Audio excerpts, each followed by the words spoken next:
For the message today, I guess that was the only announcement. So the message today, we will be revisiting a sermon that was given by Art Braidic in October of 2016, titled "The Love of God."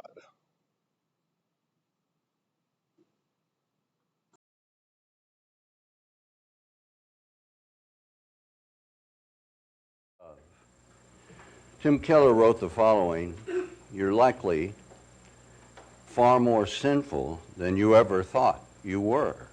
However, you are more loved than you ever dreamed you could be."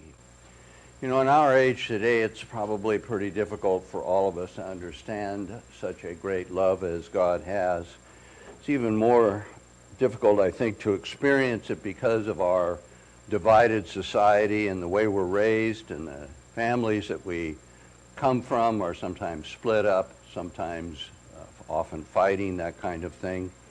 And just as human beings, our feelings, our moods, transitory words and feelings make our love sometimes very fickle. And love can be deeply meaningful between individuals, human beings, but it can be fickle. For example, Mary broke up with her boyfriend for another man. Later she wrote this old boyfriend saying this: "No words could ever express the great unhappiness I've felt since breaking our engagement. Please say you'll take me back. No one could ever take your place in my heart. So please forgive me. I love you. I love you. I love you. Yours forever, Marie. P.S. Congratulations on winning the state lottery." You know, my point today is this: what most people think about love, or what they think is love, really isn't. Many think it's just a feeling of wanting another, and they think that's love. Another, it's infatuation, and they think that's love.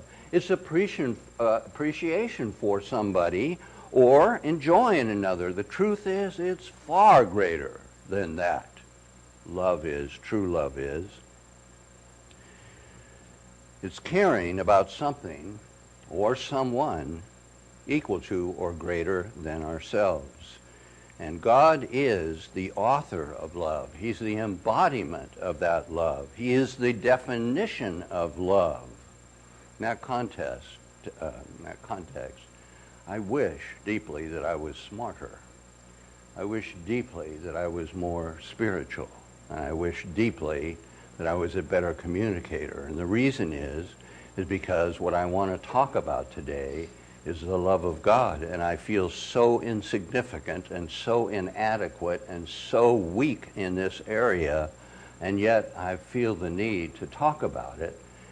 And I ask forgiveness for my limited abilities in this regard. 1 John 4 and verse 8. God is love. It says this: "He that loves not knows not God, for God is love." Now let's go over to Romans 1 for a moment. Romans 1. So I'm asking us to think about this subject today. You know, the scriptures tell us that wisdom cries out in the streets. Wisdom is there, and everywhere we look, we see that creation is speaking to us about God. And it's telling us, really, if we're listening, if we're tuned in, it's telling us about his love. Romans 1 and verse 20, "For the invisible things of him from the creation of the world are clearly seen, being understood by the things that are made, even his eternal power and Godhead, so that they are without excuse." And that's why I say everywhere you look in the creation, what you see is the love of God staring back at us. And I ask you to think about this. Thousands of years ago, God created this earth, and he designed it to be a unique creation, and he was going to make a man. So he created the sky, and he created it to be a beautiful color of blue, and there has to be certain elements in that air to make us see blue, and it's because it's a soothing color. And then he accented it with white clouds and sometimes a beautiful sunset. But you understand that was planned out that was designed for us. Everything in the creation is designed for us, all to carry, in the case of the atmosphere, the oxygen to his creation. And he created thousands of beautiful trees. I looked some of this up, but I didn't want to present a list that went on and on and on, but there are 400,000 kinds of flowers. And I remember going down to Tahiti when I was a young man, and down there, there's a green that you probably haven't seen before. There's the deepest, richest green, and in the midst of it, orchids off trees everywhere. Just beautiful, beautiful colors and things to look at that are pleasing, all for us. You know, there's all the hundreds of different rich grasses, you know, and there is the majestic snow-capped mountains, and I think it's so amazing. The closer you get to God's creation, the more impressive it is. And when you think about a snowflake, each single one different from any other, and then when you see the sun sometimes comes out on the snow, and it looks like acres of diamonds everywhere. It's just beautiful, isn't it? It is. And it was made that way on purpose, not for God. It was made that way for us, so that we could see it, so that we could enjoy it. And then you look at the mountains, and as we did here, we saw that there inside those mountains are enormous caves. There's lakes, there's rivers, and there's acres of granite and marble and gems, beautiful stones. And those were all made for us to have as jewelry for our homes and for ourselves. Beautiful gifts that God has given us. Beautiful rolling green hills, and lakes like the Lake of the Ozarks, just spotted and dotted all over his creation, and beautiful kind of simmering streams that flow down into the valleys. All of that is just so wonderful. And look at all the different animals he created and how unique all of they are, you know. Amazing butterflies, just unbelievable number of them. And I remember seeing the monarch butterfly and how many thousands of miles it travels and how beautiful that butterfly is. And the whole story of the monarch is actually just representing God's plan, where it makes a cocoon and then it dissolves and a new life comes out, one that's beautiful and can fly instead of just a worm eating to satisfy itself. Yes, it's amazing. Foods of every kind. You know, at the feast we enjoy steak, we enjoy salads, vegetables, fish, all of that.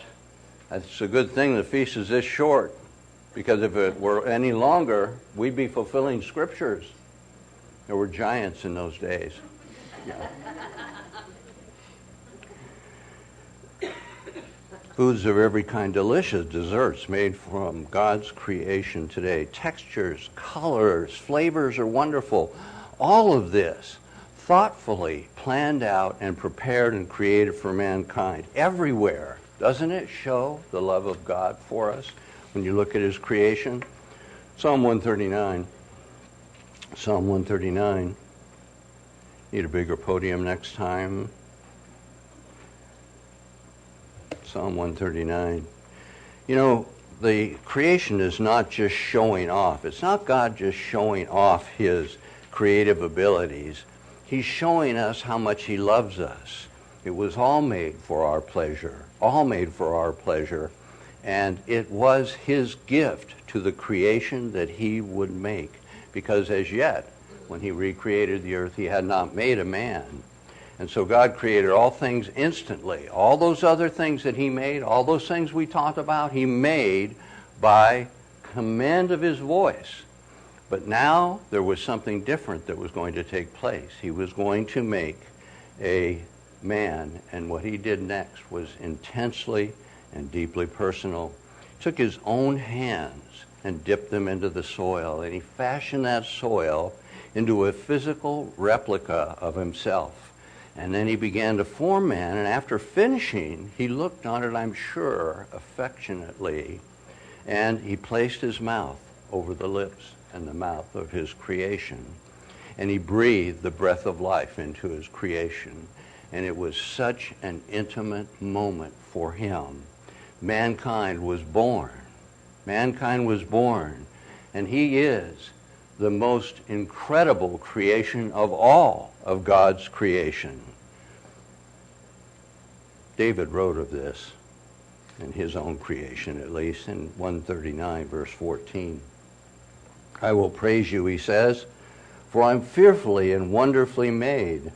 Marvelous are your works, and that my soul knows right well. My substance was not hid from you when I was made in secret, curiously wrought in the lowest parts of the earth.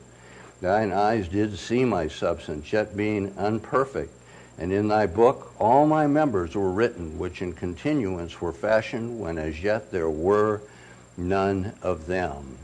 Just consider how incredible our bodies are for a moment. You have the ears that can hear, and you can hear incredibly beautiful sounds that are sounds from the chirping birds, but there's also incredible music and concerts and the creations that we can make with sounds, and we're able to hear those things so beautifully. And the eye and what it's able to do to look at the vibrant colors, the textures and movement. And the hand, we have so much dexterity, and there's so many muscles pulling on tendons so that we can do this, so we can snap our fingers, so that we can be working on delicate things that we're creating. All of that thought out in advance, all of that planned, all of that designed, and then all of that created by the Almighty God so that we could enjoy this body that he's giving us.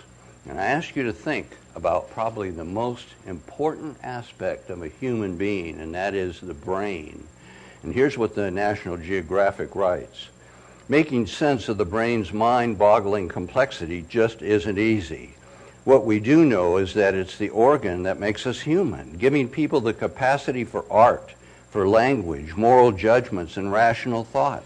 It's also responsible for each individual's personality, memories, movements, and how we sense the world. All this comes from a jelly-like mass of fat and protein weighing about 3 pounds. It is nevertheless one of the body's biggest organs, consisting of some 100 billion nerve cells that not only put together thoughts and highly coordinated physical actions, but regulate our unconscious body processes such as digestion and breathing.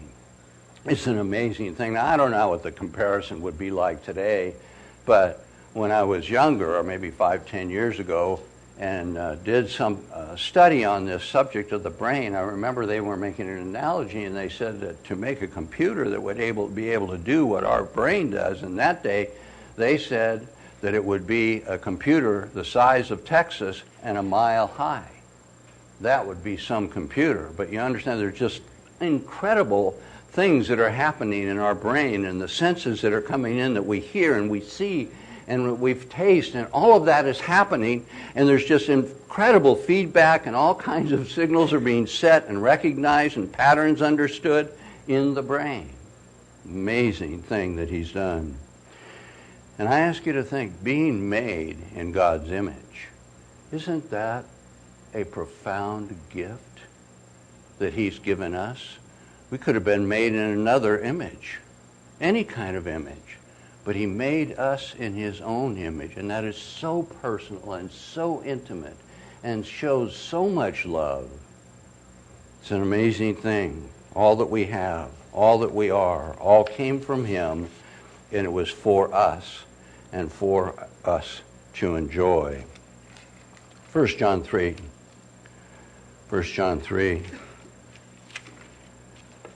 God also created us to be able to experience love, his love. And one of the ways that love is reflected is in the family. And he loves us as sons, as daughters. And so he says this in verse 1, Behold, what manner of love the Father has bestowed upon us, that we should be called the sons of God. Therefore the world knows us not, because it knew him not. Do we get any sense of this? You know, what manner of love it is that we could be his sons. Beloved, now we are the sons of God, but it doesn't yet appear what we shall be. But we know that when we shall appear, we'll be like him. We'll see him as he is. Now we're the sons of God, and it does not yet appear what we will be like. And that's a point I want to make later on today. And I want you to hold that thought. Right now, we can experience the love of God by looking at the creation and looking how he made us and looking how he made the creation to please us. We can see the love of God by the creation. There's no question about that. But I ask you to think about this. How can you understand the love of God unless you are like him? Do you understand what's coming? Something beyond our imagination, something beyond our ability to conceive of it. We're going to be like him. And only then can we really share the love that he has for us. Not just look and go, boy, he must really care because look how he did this and this is fun and this is so nice. There's so much that he's given us. Luke 15. So what I'm getting at here is that, we can see the love of God in the family, but here we are at the end of the age when families are so destroyed, when there isn't the kind of love, the kind of experience that God always intended. It's not here anymore. Tragically, family love has been so distorted today that we can't see God's intention here. And Satan has divided families. Mothers are often forced to work in our society today. In many cases, children are now raised by the school systems. Satan has created also a generation gap. I remember I went to Guyana. They have no generation gap there. We had the feast down in Guyana, and what would happen is the adults would be talking there together, and we'd be talking about things, and the kids would come up and they would stand around and they'd look up at the parents because they wanted to know and learn how to be a grown-up. And so they would listen intently. But today here, the advertising industry has made magazines for the kids, special clothes for the kids. They have their own music. And all of that is for a purpose, to divide us in family. That's the purpose, Satan's purpose. So we don't feel the family love. We don't feel the parental love today the way God intended. And I'm so tragically a creation of that mess, myself. And so I understand it, and I know there's others here that experience it too, being abandoned by family or unloved by family or in a fighting, angry, hostile environment. So my point is this. There's little bond of love in family today, and so I can't use today as an example, but I want to go over and talk about the prodigal son just for a moment, because there I think Christ gives us an image of the kind of family love that should exist. So, the prodigal son was, of course, wanted to take his inheritance early, and his father gave it to him, and he went out and lived with riotous living like many of us did before we were called. And then he finally came upon hard times, and he thought, well, I'll go back to my father and beg him to let me work as his servant. And so we pick it up here in Luke 15 and verse 20. Luke 15 and verse 20, and he arose, and he came to his father, but when he was yet a great way off, his father saw him, and he had compassion, and ran and fell on his neck, and kissed him. And the son said to him, Father, I've sinned against heaven, and in your sight, and I'm no more worthy to be called your son. But the father said to his servants, Bring forth the best robe, and put it on him. Put a ring on his hand, and shoes on his feet.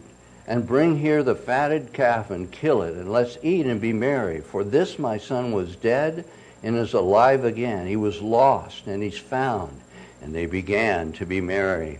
And so what we read here is that the father saw the son coming toward the house from far away. And I say this, he would have, in the story, he would have likely been looking down that road probably almost every day in hope. Maybe someday I'll see him come back. That's the kind of love that God has And rather than criticize him, the Father welcomed him with joy. And I think Christ tells this story so that we can understand how the Father receives us when we repent. There isn't one of us that doesn't get off the path from time to time in our own way. But then we are sometimes afraid to go back to God because, we've done wrong, and we know we've done wrong, and we kind of keep a little distance for a while. But my point is, do you understand the love of God? He's not mad that you're coming back to him. That's what he wants you to do. Come back. Come back to him so he can love us.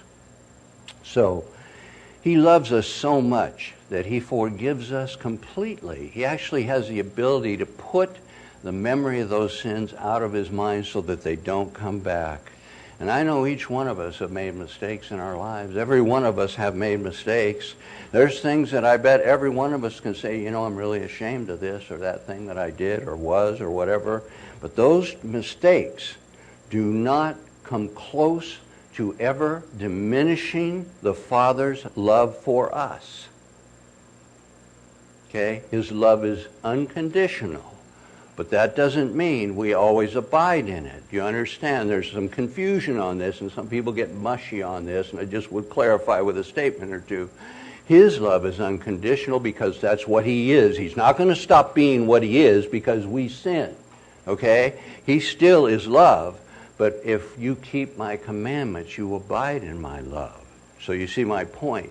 We can be outside of that so that we don't experience it, we don't feel it sometimes.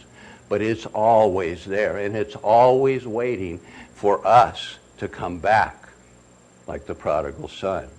And so I say this, when we do make mistakes, if we do sin, don't wait. Go right back as soon as possible, and he'll receive you just as he receives all of us.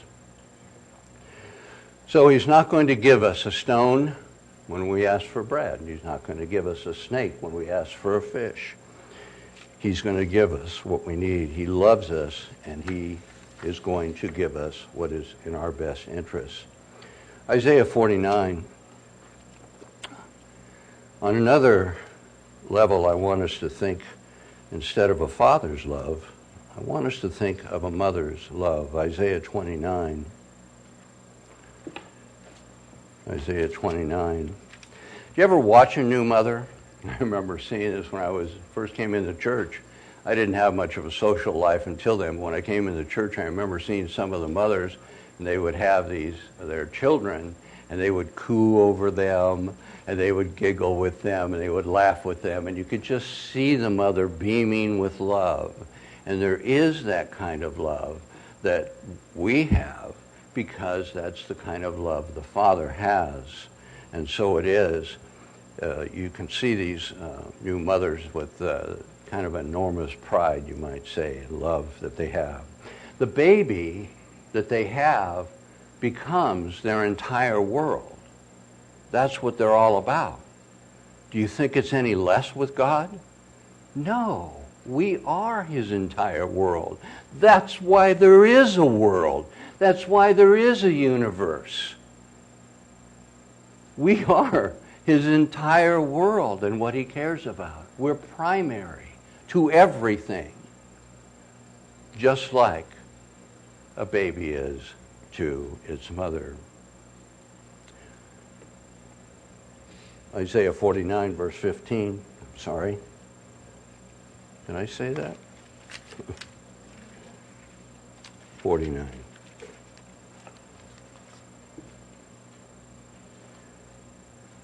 Can a woman forget her suckling child, that she should not have compassion on the son of her womb? Yes, they may forget, yet I will not forget you.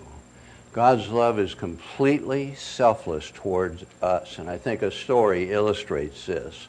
I read this years ago, and I remember it to this day. One lady was driving with her child in the back in the car seat, and she hit a slippery curve and went off the road into a stream.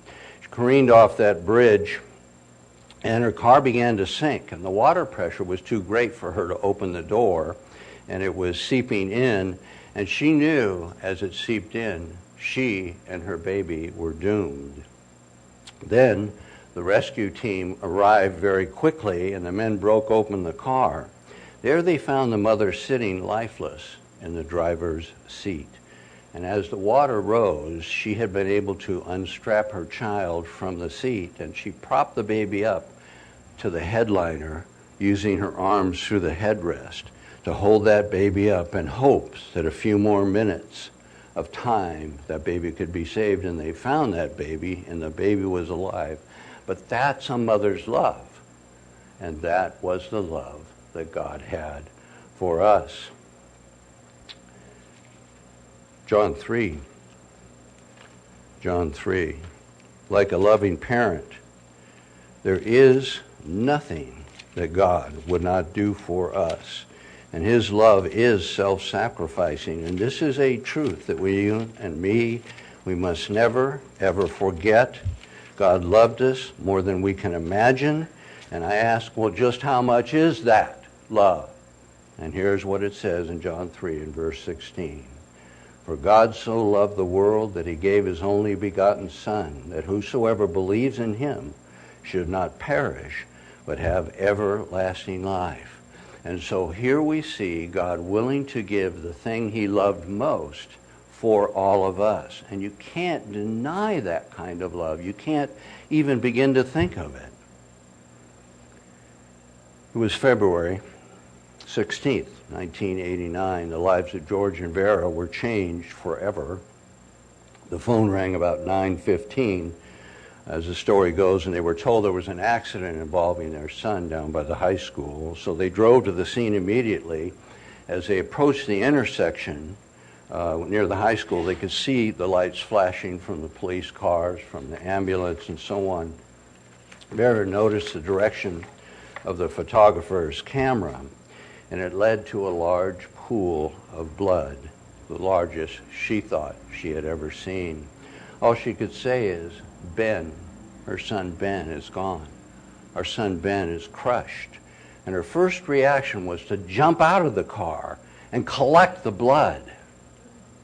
She wanted to put it back into her son. That moment, his blood became the most precious thing in the world because it was his life. That blood belonged to her son. She thought the road was dirty, and that blood did not belong on that dirty road. And cars were trying to get through the intersection, and some of them actually ran over some of the blood before they could clear a space there. And the father, he wanted to put his coat over it and cover it up and protect it. But it was at that moment that Vera understood something of great and beautiful that is truth. Christ's blood was the strongest language God could use. The strongest language he could use because it was the most precious and the highest price that he could pay. And I think we've got to understand this and understand it individually, how much he loved us and how much he cared about us to make that kind of a statement to us. He could have waved a magic wand. He could have done anything, but he's proven to you the love he has. And there'll never be a question about that through all of eternity. This is so important. No one ever loved you that much. Nobody has ever sacrificed that much for you. And I want us to understand it. This is the love of God. Not for them, not for the world, in general. You, me. That's the kind of love he had for each one of us. It's so beautiful. It's overwhelming when you think about it. This is the depth of God's love, that he would allow himself to be torn apart for us, that he would allow himself to be humiliated and spit on and slapped and hit, and that he would have a crown of thorns put on him, and that he would have the filth of our sins put on him, who was holy and pure. That's so incredibly profound in the love that he has for you and for me. decay. There is no greater love than his love. He gave Christ as a sacrifice for us. And he did that for a reason, and the reason was so that he could then have us repent, and he could send the seed of his Spirit, and that seed would be something that would grow in us, and it would grow in us until we were finally born again, and we experienced birth. In that context, I want to show just a brief 15-minute video today, the birth of a child.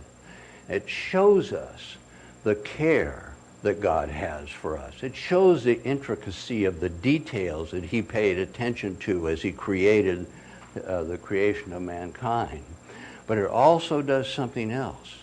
It is an incredible portrait of God's plan for us and our ultimate end.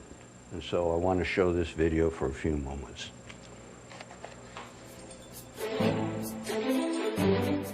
As Christians, we believe the Bible plainly says that God specifically created us. It's pretty hard to look at the diverse, unique world around us without sensing there must be a master designer responsible for it all. To think otherwise simply defies what we can clearly see. In fact, God promised that we could see the evidence.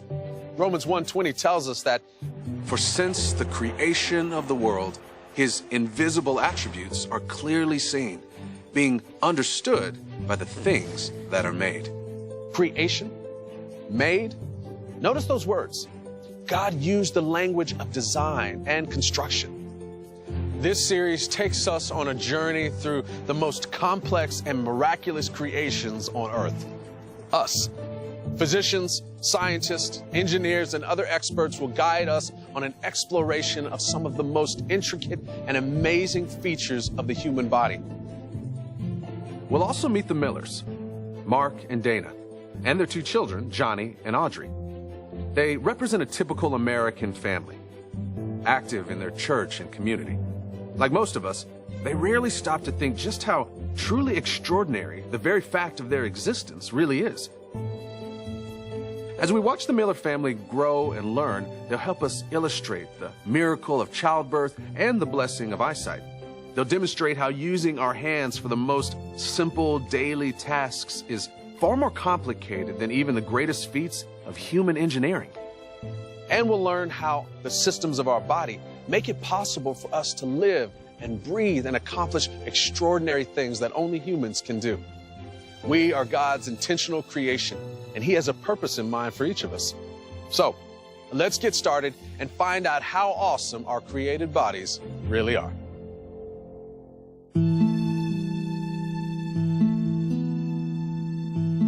How can you tell the difference between something that is designed versus something that came together naturally, like the pattern of fallen leaves or clouds in the sky? Things that are designed will show one or more of 7 patterns common to design things. First, design things, whatever they are, will have numerous parts working together to fulfill a specific purpose or function. The more interconnected parts there are, the more complicated it becomes. It's like a puzzle. The more pieces it has, the more complex it is. A second principle of design is a particular arrangement of the parts. For a thing to work as a whole, all the parts must be present and must be specifically arranged. The only way to get the whole picture is for all the puzzle pieces to fit together in the right arrangement. The more pieces there are, however, the more chances there are to get the arrangement wrong. In that case, the thing doesn't do what it's designed to do. Out of countless wrong possibilities, there's really only one way for this puzzle to work as intended. The human body works in a similar way. When you have all the parts properly arranged, then the system can fulfill its function, whether that's sight or touch or the ability to put this puzzle together.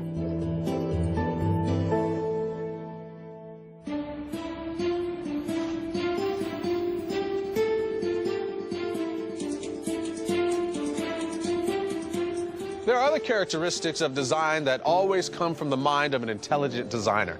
Let's compare it to something that we can all relate to, a bicycle. Now, most of us learned to ride a bicycle when we were just kids, so we probably haven't really stopped to think about what a cool product of engineering it is.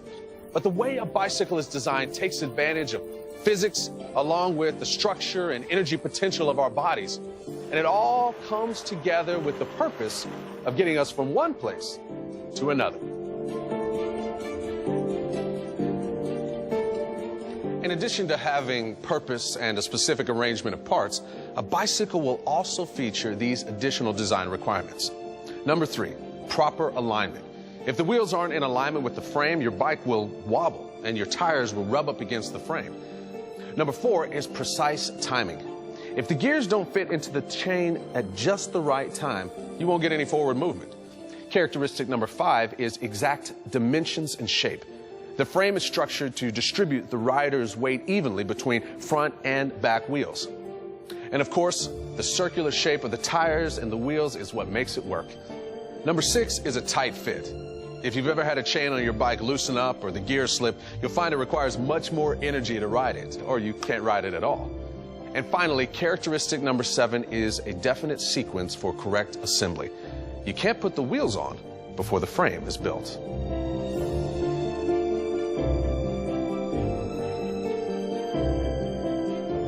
Without all of these design requirements, you'd probably get a bike that's poorly cobbled together and probably doesn't work at all. An easy way to think about the patterns of design is by their operation. Purpose and design are inseparable.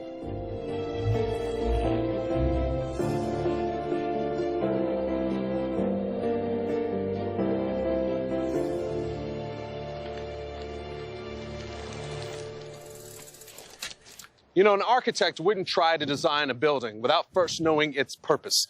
Plans and specifications always are a sign of conscious design. When you see the patterns of design, you know they come from an intelligent designer. So, shouldn't we come to the same conclusion when we see these same features in living things? Let's keep these 7 principles in mind as we explore the human body. Our journey begins with an event so common, yet so profound: the birth of a baby.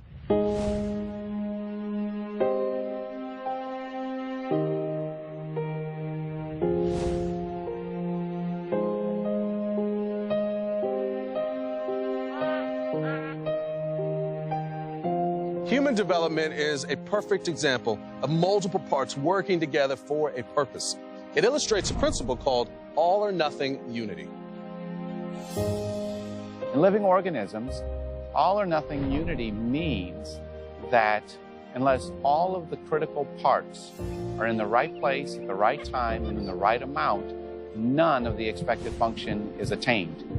It never implies that every part is absolutely essential. For instance, we can live without an appendix, but you certainly can't live without your brain, and you certainly can't live without your heart.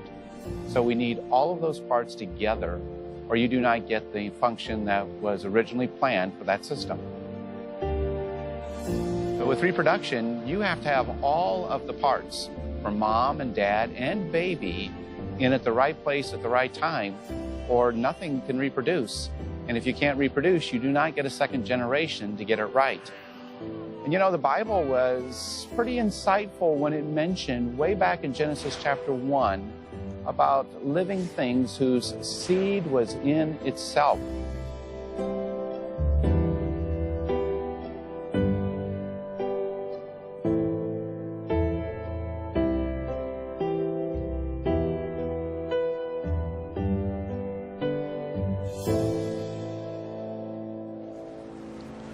Childbirth is so common, it's easy to overlook the fact that before a baby ever arrives in the nursery, he thrives in a total water world for 9 months.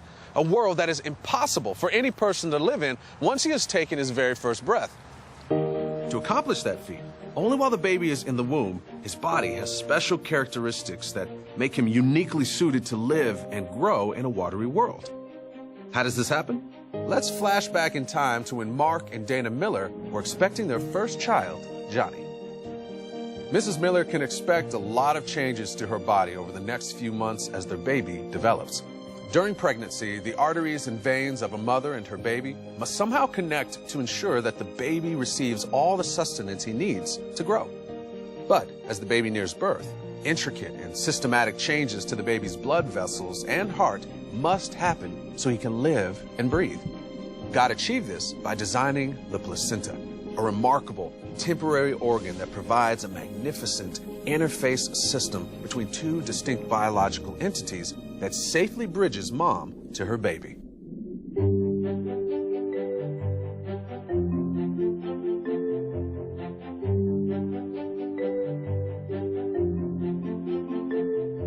Before we are born, we obtain all the nutrients and oxygen we need to grow and to develop from the mother's body through the placenta. But then marvelous changes happen. Moments after birth, we can only obtain air by breathing through the lungs. So how does this happen, the change from the watery world to that outside, a completely different world outside of the mother's womb? Well, to understand this and answer this question, we have to compare the circulatory system of the unborn baby to that of the mother. Blood makes its way to nearly every part of the body via the circulatory system. Its main feature is the heart. That, on a really simple level, is a pump.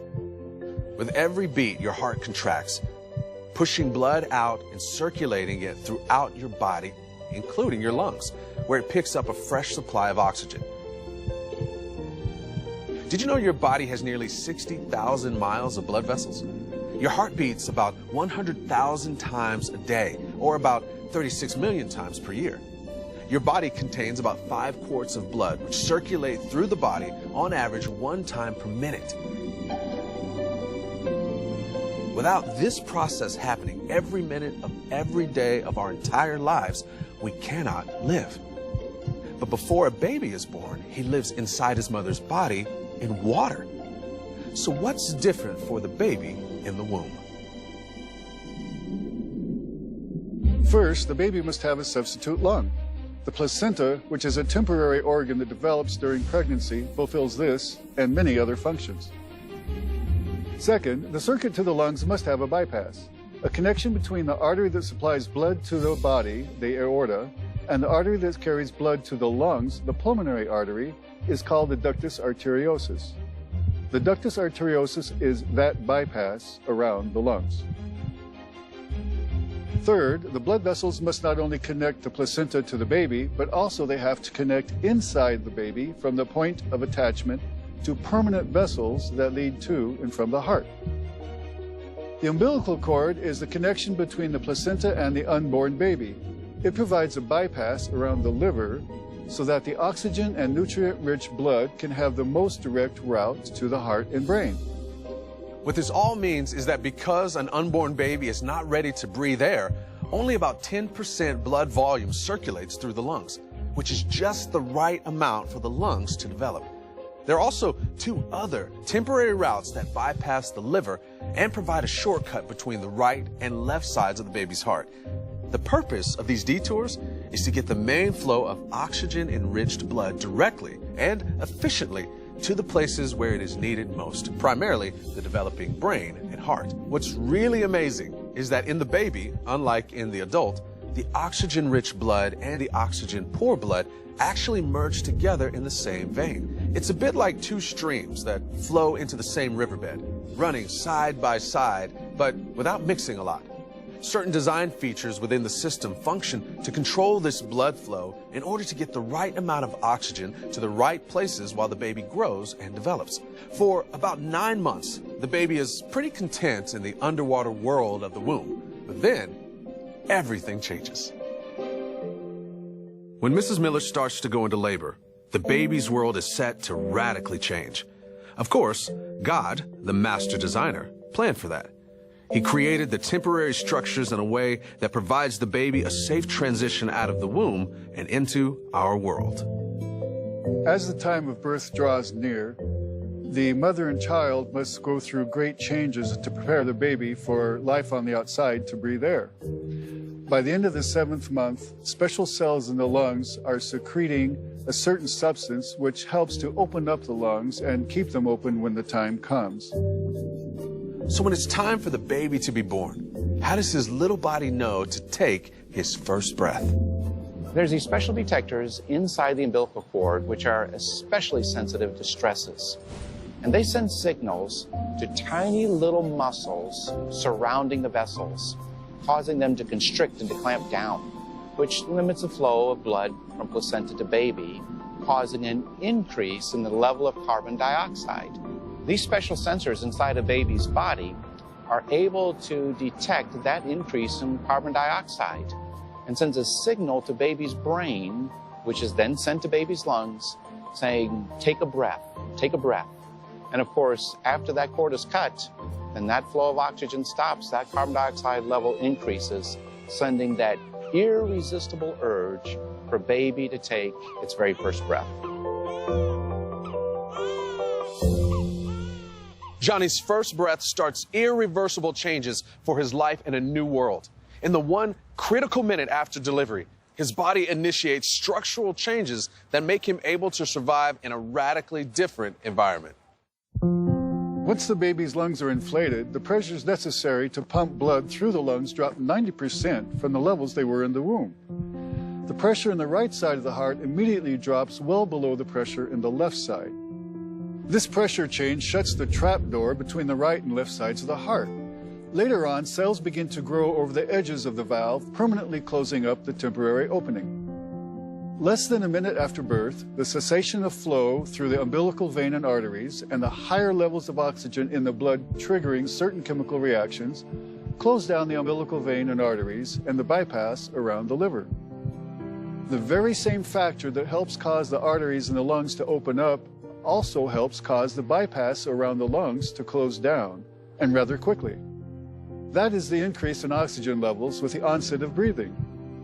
The other main factor in closing down the bypass around the lungs is the lack of that molecule produced in the placenta caused by clamping of the umbilical cord.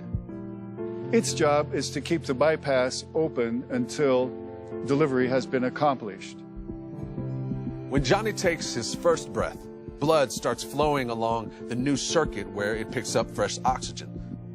Within 30 minutes, all temporary bypasses, including the trap door between the right and left sides of the heart, close up. Within 1 or 2 days, the bypasses are closed for good. Johnny has successfully transitioned out of his 9-month temporary water world to his new and permanent air-filled home.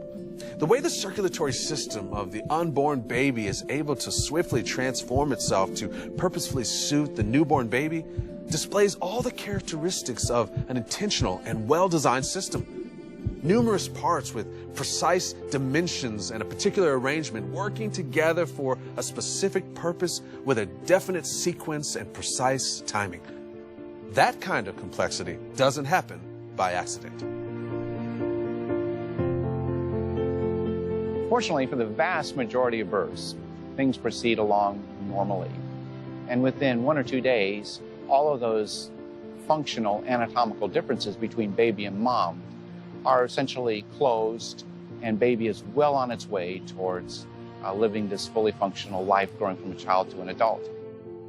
Of course, we want all babies to be born in perfect health. But unfortunately, this isn't always the case.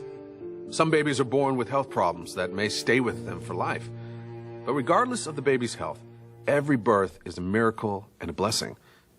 As the psalmist says in Psalm 127, 3 and 5, children are a heritage from the Lord. The fruit of the womb is a reward. Happy is the man who has his quiver full of them. It is simply amazing. The very structures that are absolutely essential for a baby to live and develop inside the womb are absolutely incompatible with life outside the womb. Think about it from a design perspective. To get a heart transplanted from one person to live inside someone else is a truly incredible technological achievement. It takes a room full of sophisticated equipment and highly trained doctors. Imagine then what kind of master engineer it took to design a system in which a whole person lives inside another person for 9 months. Childbirth is so common, but so mind-blowing when you really think about it. Mothers and babies' independent systems fit together perfectly to sustain the baby as his body develops itself in the womb. And then a series of miraculous changes happen. The intertwined systems delicately unravel and the baby is born. What can be more astonishing than that? In the miracle of reproduction, God shows evidence of His presence and His plans for us. As the psalmist proclaims to God in Psalm 139, 15 through 16, "My frame was not hidden from you when I was made in secret. Your eyes saw my substance being yet unformed, and in your book they all were written, the days fashioned for me." What a remarkable technological achievement. Human engineers could only dream of coming up with something where a person could live inside another person, an entire watery world, and have everything change in one single breath. I'm just astounded by that. It allows me to fall in love with the Lord in a much deeper way. The Bible says that the Lord knows us long before we're ever born, and it also indicates that He's very interested in our development. It says in Psalm 139 that He has covered us inside our mother's womb, which means He sees what's happening. He's controlling and He's guiding in that. And now we've had a look at what actually took place while that was happening inside of Mom. Then why shouldn't we respond just like David did, who said, "I will praise you, for I am fearfully and wonderfully made, and that my soul knows very well."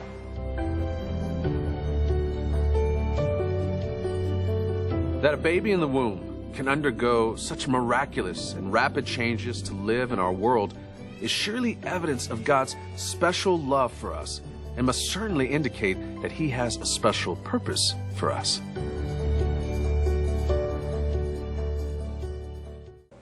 So this video to me shows the love of God in His creation. I want you to go to John 16 if you would.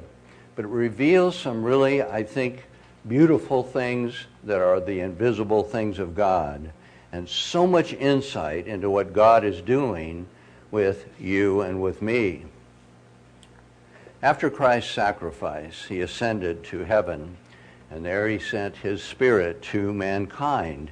And that Spirit is called a seed in the Scriptures, and that seed grows in us, and we will become what grows inside each one of us. We are a spiritual life form inside a physical life form. That's what's taking place right now. It is Christ in you, the hope of glory. It is in Christ's words, "I in you and you in me." It is Paul's statement, "Christ lives in me." There is another life form that is partly us, but it is what God is creating in us through the seed that He's planted in us. What is growing in us is an entirely new creature. And it's just like, in one sense, the embryo that is inside the mother's womb. The mother loves the embryonic child. Loves it. And her body nourishes that baby. And it keeps it alive. And it keeps it healthy. But the child does not yet really experience personally, individually, that mother's love. You see the comparison?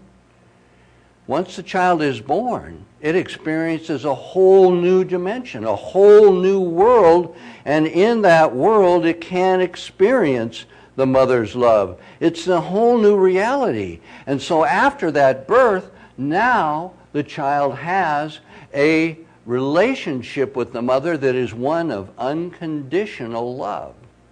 See, but when it's growing inside, it can't feel it. It's interesting to me how it works. So the child does not experience the reality of her love until it's born. And we're like that with God. As a human, we can't fully experience the love of God. Oh yeah, we see it around us. We see it in the way He created us. We see all the wonderful things that are gifts that He gave to us, and the flowers and the animals and the food and all that it is there. And as Solomon said, the love of a man and a woman. What an incredible thing that is. A gift from God. Yes, it's amazing. But we can't fully, and we don't fully experience yet the love of God. We see it out there. We can make the conclusion, but we don't experience it. Just like the baby doesn't experience the unconditional love of the mother as she coos and plays and loves and beams with love for her child. That has to come after the baby's born, and that will come for us with the Father when we are finally born again. Okay, so we're like that mother, and we can only have a full embodiment of the love of God and experience that when we're born again, when we are like Him, when we're on His level and living in His dimension. Only then will we fully know the love of God. We'll be born, we'll see the Father, we'll speak with Him, and He with us. In John 16, verse 23, John 16, verse 23, and in that day, that is after the resurrection, you'll ask me nothing. Truly, truly, I say unto you, whatsoever you ask the Father in my name, He'll give it to you. Hitherto, you've asked nothing in my name. Ask and you shall receive, that your joy may be full. And these things have I spoken unto you in Proverbs, but the time comes when I'll no more speak to you in Proverbs, but I will show you plainly of the Father. At that day you shall ask in my name, and I say not unto you that I will pray the Father for you, for the Father Himself loves you, and because you've loved me and have believed that I came out from God. And so the point I'm getting at here is that right now we have learned that we can pray to the Father in Christ's name, but in that day we will ask the Father ourselves. We will communicate with Him. And I'm suggesting to you, I want us to think about the time that will come when we will be able to embrace Him, hug Him, speak to Him, thank Him, and it'll be personal, it'll be intimate, it'll be experiential. It won't be just looking and saying, oh yeah, He must love us because He did this, made ribeye. Once born into the family, we'll have that intimate relationship with the Father. But right now, we're like the child in the womb. We see through a glass darkly. I know the child can see images, can see light coming through the flesh. And I know my son, when I played in a band once, that we would go, a little church band, and my son was in the womb, and he would be rocking out.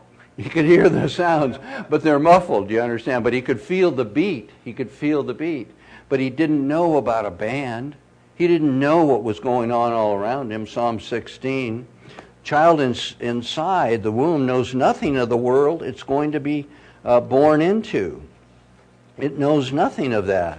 It doesn't know it's going to breathe air. It doesn't know what the world is like that it's going to see. The baby has no idea how big the universe is.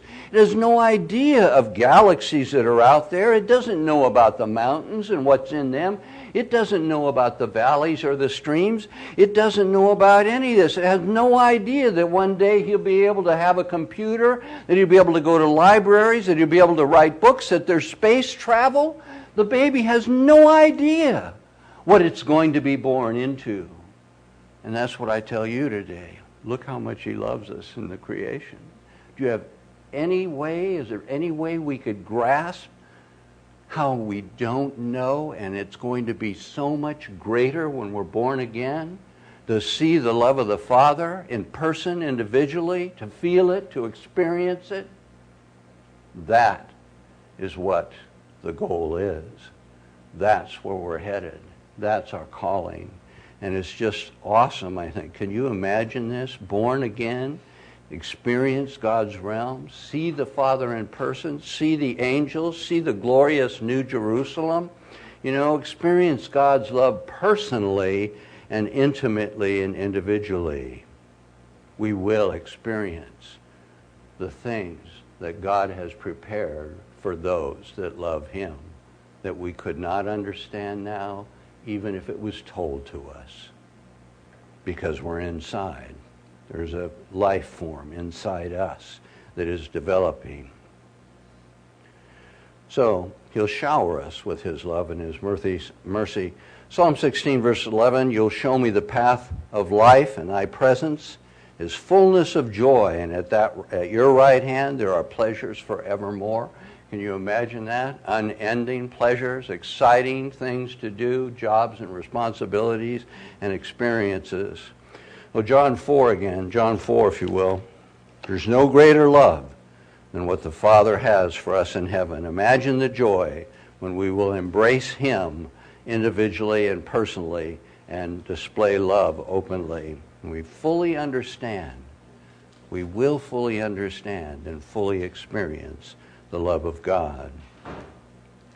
So until then, I'm asking us to understand by the creation what he has made for us and see his love for us, and that we'll grasp it, and that once we do grasp it, in 1 John 4 verse 11, beloved, if God so loved us, we also ought to love one another.